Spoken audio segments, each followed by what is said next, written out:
up, everybody? So I have a story here that I was going to really add detail to it, and I thought about it, and I was trying to get legal advice that I wasn't able to get at this time.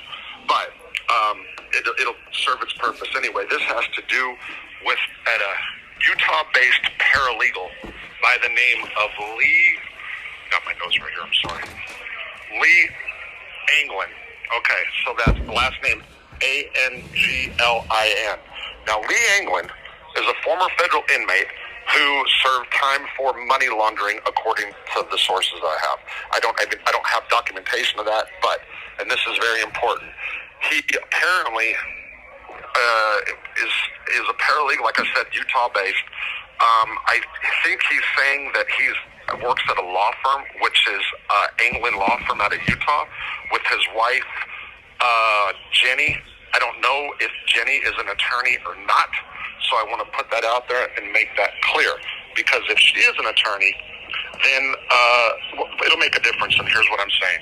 So Lee Anglin does paralegal work, and what that means is people hire him from prisons or on the street, and he does, he helps assist on motions, traffic tickets, detainers, or whatever. From all indication, this guy knows what he's doing as far as his paralegal work. Now, in 2022, there was inmates in the Washington County Detention Center who were retaining the services of Lee Anglin, okay? So, by all appearances, everything legit, everything good. Enter a member of the Universal Aryan Brotherhood based out of Oklahoma.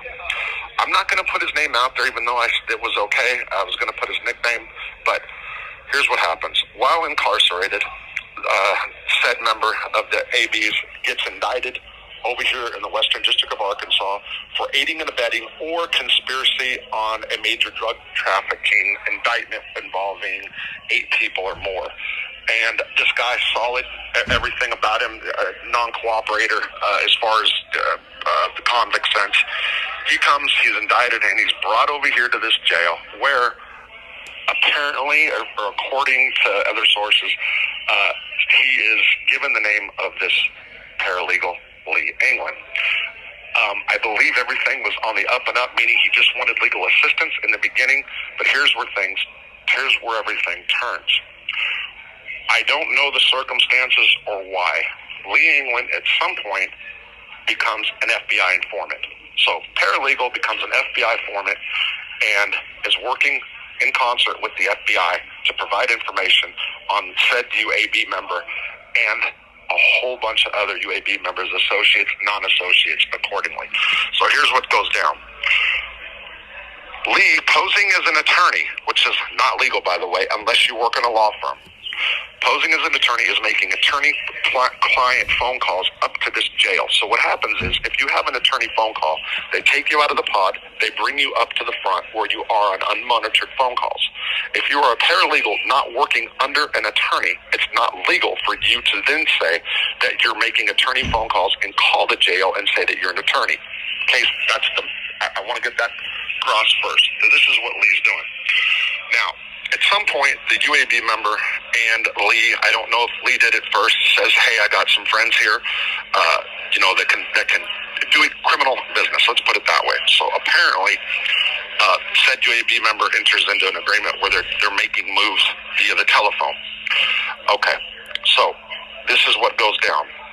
First email comes out. Now, I have to say that emails have been leaked. Information has been leaked that's all over the place that shows Lee Anglin emails between him and a special agent or a FBI agent out of a Little Rock office by the name of Chase Cameron Camp. The emails begin on 10/6/22, in which Lee is seeking advice from the FBI agent Camp about what to say, or providing information based on what he's getting from this UAB member. And let me tell you, there's a lot. And this goes on for months, by the way. At one point, Lee even asked the FBI agent, he says, look, the jail personnel in this Washington County Detention Center is suspicious because they want to know why I keep calling said AB member out twice a week when I have other clients in the jail that I'm not calling out. So the jail people are already suspicious. I do not know if those phone calls were monitored illegally or whatever. I have no idea of that. But whatever the case, there was a bunch of criminal activity that was done, and I mean, there's a list of names I was going to actually put out. I'm not going to do it.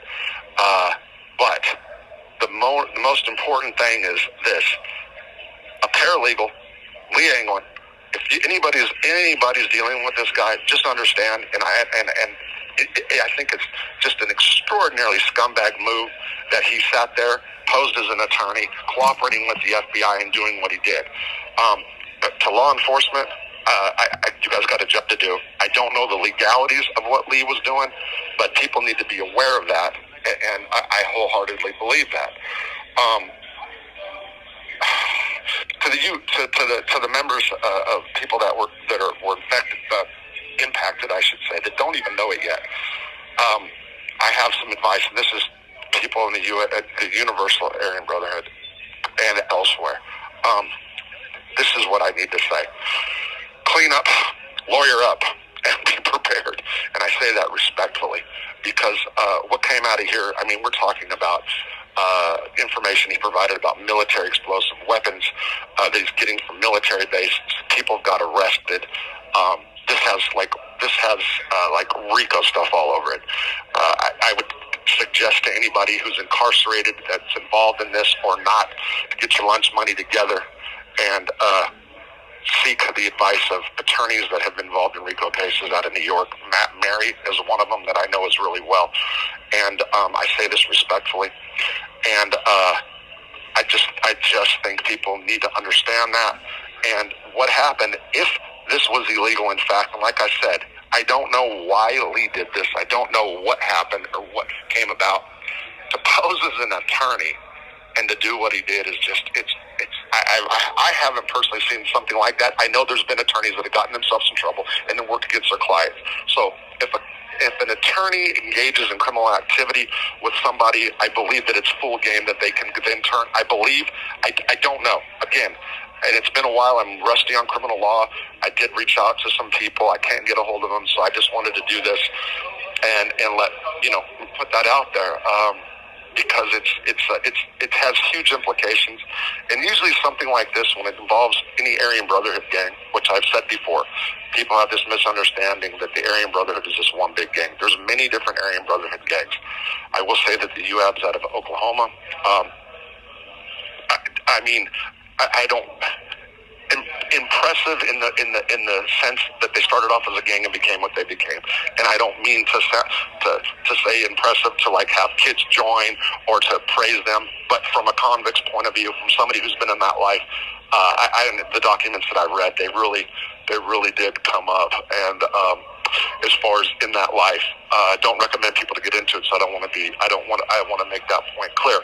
But I also want them guys to know that as somebody who's done almost 24 years in the feds, who's been in that life and who does live in their backyard and has respect for them in that life, let me be clear, in that life, doesn't mean I'm encouraging the people to join. I feel that this had to be out there, and it's already, look, this is public knowledge. Documents have been leaked. They're spreading, so it's not like I'm coming out. It's just maybe I'm the first person saying this in this venue or on this open platform, and I hope that does help. I hope that if there's criminal activity involving Lee and this FBI agent, and I mean no disrespect to him, by the way, that attorneys pull this apart, maybe this can stop the bleeding when it comes down the road. Well, so what happens usually is this is how the government works. You'll have like some terrorist act, or you'll have some race-based thing that'll happen. It's national media or international media, and then all of a sudden they come along and they're like, the biggest white hate group, the biggest domestic terrorist in the United States are these white hate groups, these racist white hate groups, and then they like have an indictment and they do this. There was a case called Operation Red Swastika of guys that were my friends in federal prison. One of them might have been a racist, but it sounded good. It was leaked during a time in the country when there was a bunch of racial strife, and they just used that and threw that out there to kind of like say, look what we're doing as the government. We're stopping these white hate groups. And like two of the guys were members of like some some mixed race gangs. And I remember seeing the news when I was in, goes back to like 2010. I'm watching CBS News with Katie Couric, and they're talking about these racist guys, and I'm like, he's married to a Mexican, he's married to a black girl, this guy was like a Latin king. They're all white. It was nuts. So that's what they usually do, and by all implications, this thing is growing or is being investigated out of the Eastern District of Oklahoma and elsewhere.